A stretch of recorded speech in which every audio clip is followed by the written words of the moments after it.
தேவனுடைய குமாரன் நமக்காய் வந்தார், அடிக்கப்பட்டார், அவர்தான் கிறிஸ்து, அவர்தான் கிருபாதார பலி என்று சொல்லி நாம் வாசிக்கிறோம் அல்லவா?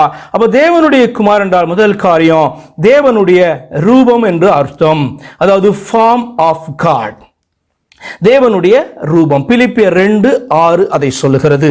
இரண்டாவது, தேவனுடைய குமாரன் என்றால் காணக்கூடாத தேவனுடைய தற்ஸ்வரூபம், image of the invisible God. தேவன் என்று சொன்னால் அவர் காணக்கூடாதவர், இன்விசிபிள் என்று சொல்லி நாம் அறிந்திருக்கிறோம், வேதம் சொல்லுகிறது. அப்ப தேவனுடைய குமாரன் என்று சொன்னால் என்ன அர்த்தம்? காணக்கூடாத அந்த தேவனுடைய தற்ஸ்வரூபம்.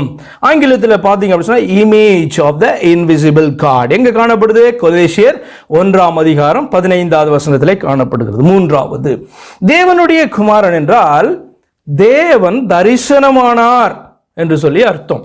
நம்ம பார்த்தோம், காணக்கூடாத தேவன் அப்படின்னு சொன்னா இன்விசிபிள், பார்க்க முடியாது என்று சொல்லி அர்த்தம். அப்ப invisible God visited as invisible form. அவர் காணக்கூடாதவர் தான், பார்க்க கூடாதவர் தான், இன்விசிபிள் தான். ஆனால் அந்த தேவன் நம்மை சந்திப்பதற்காக ஒரு விசிபிள் ஃபார்ம்ல, இன்விசிபிள் ஃபார்ம்ல தான் பார்க்க முடியாது, ஒரு விசிபிள் ஃபார்ம்ல வந்தார். வேதம் கொலோசியர் 1:15 அதை சொல்லுகிறது, அதே வசனம் தான். ஆனால் அதனுடைய அர்த்தம் தேவனுடைய குமாரன் என்றால் தேவன் தரிசனமானார், he showed himself என்று சொல்லி அர்த்தம். நான்காவதாக, தேவனுடைய குமாரன் என்றால் தேவனுடைய ஆலயம், டெம்பிள் ஆஃப் காட், அதாவது தேவனை உள்ளடக்கியவர் என்று சொல்லி அர்த்தம், டெம்பிள் ஆஃப் காட் என்று சொல்லி அர்த்தம். மத்தேயு 12:6 வாசிக்கிறோம், அவர் தேவாலயத்திலும் பெரியவர் இங்கே இருக்கிறார் என்று உங்களுக்கு சொல்லுகிறேன் என்றார். உங்களுக்கு இந்த வார்த்தை ரொம்ப ஆச்சரியமா இருக்கும். டெம்பிள் ஆஃப் காட்னா தேவனை உள்ளடக்கியவர் என்று சொல்லி அர்த்தம். இயேசு கிறிஸ்து என்ன சொல்றாரு? தேவாலயம், அந்த டெம்பிள் ஆஃப் காடோட பெரியவர் நானுன்னு சொல்கிறார். நீங்க அர்த்தத்தை புரிந்து கொள்ள வேண்டும். அவருக்குள் இருக்கிறவரும் அவர் தான்.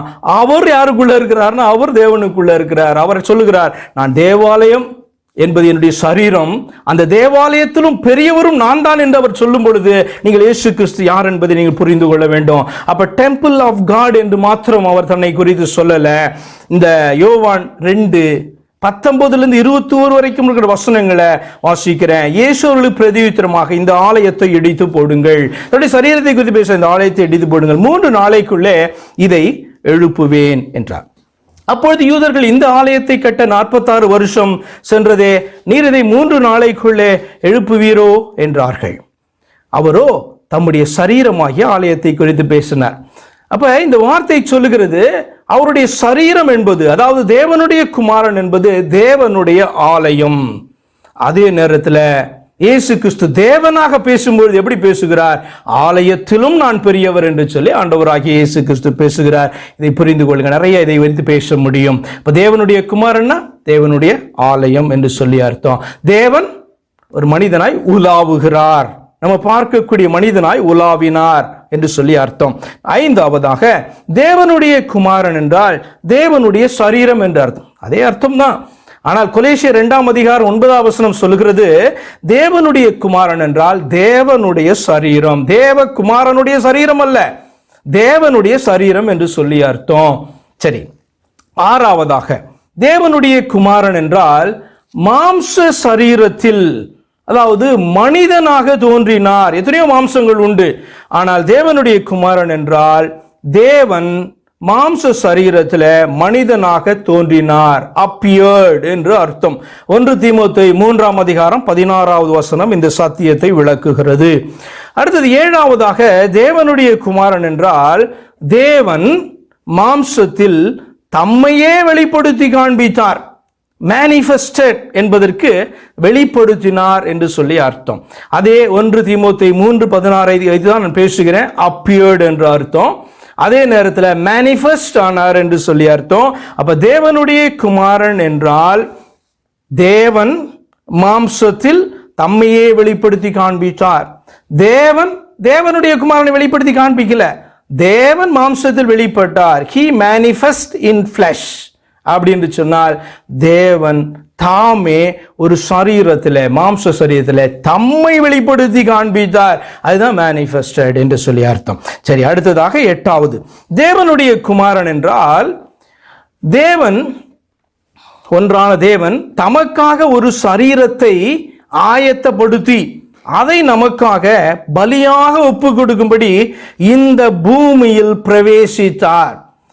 He visited us to sacrifice his body for us.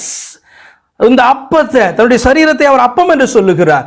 The Lord, our God, visited us, visited this earth to redeem us, to save us in a body என்று சொல்லி அர்த்தம்.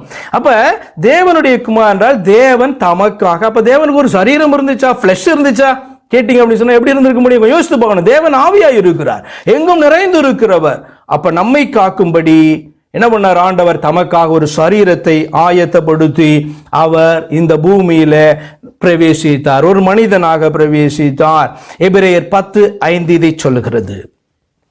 அப்படியே அப்போஸ்தலர் 20:28 இதை சொல்லுகிறது. தேவன் தம் சுய இரத்தத்தினால் சம்பாதித்த சபை என்று சொல்லி பார்த்தீங்கன்னா அந்த வார்த்தை சொல்லுகிறது.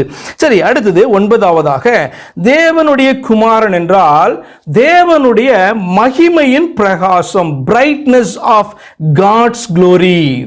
பிரைட்னஸ் ஆஃப் காட்ஸ் க்ளோரி அப்படின்னு சொன்னா தேவனுடைய மகிமையினுடைய பிரகாசம் அவர் என்று சொல்லி எபிரேயர் 1:3 சொல்லுகிறது. 10வதாக தேவனுடைய குமாரன் என்றால் தேவனுடைய தன்மையின் சொரூபம், express image of God himself. Express image of God himself. எபிரேயர் 1:3 அதை சொல்லுகிறது. அதே வார்த்தை தான். தேவனுடைய குமாரன் என்றால் தேவனுடைய தன்மையின் சொரூபம். நீங்க படிச்சிருப்பீங்க ஏலோகிம் என்கிற வார்த்தை. ஏலோகிம் என்கிற வார்த்தையை வைத்து தேவன் திருத்துவம் தெரியுமா உனக்கு? அது பன்மையினுடைய வார்த்தை என்று சொல்லுவார்கள். உண்மைதான், ஏலோகிம் என்பது பன்மையான வார்த்தை தான். அது எதை குறிக்கிறது தெரியுமா? தேவனுடைய தன்மைகளை குறிக்கிறது. 3 தேவர்களை குறிக்கவில்லை. 3 தேவர்களை குறித்து அதுல ஒரு தேவன் வந்தார் என்று சொன்னால் அதை எப்படி தேவன் என்று சொல்லுவீர்கள்? அப்ப தேவனுடைய தன்மைகளின் சொரூபம். அப்ப இந்த வார்த்தை சொல்லுகிறது இயேசு கிறிஸ்து express image of God is not part of God சொல்ல அந்த தெய்வத்தினுடைய ஒரு தன்மை இறங்கி வந்தது என்று சொல்லவில்லை. அப்படி என்று சொன்னால் தெய்வமே அல்ல, அது நம்மளை ரட்சிக்கவே முடியாது. நீங்க புரிந்து கொள்ளுங்க. தேவனுடைய வார்த்தை என்று சொல்லும் பொழுது, குமாரன் என்று சொல்லும் பொழுது தேவனுடைய தன்மையின் சொரூபம் முழுவதுமாக அவர் நமக்காக இறங்கி வந்ததை அது குறிக்குது. அவரை அன்றி வேற தெய்வம் இல்லை என்பதை விளக்குகிற வார்த்தையாக அது காணப்படுகிறது.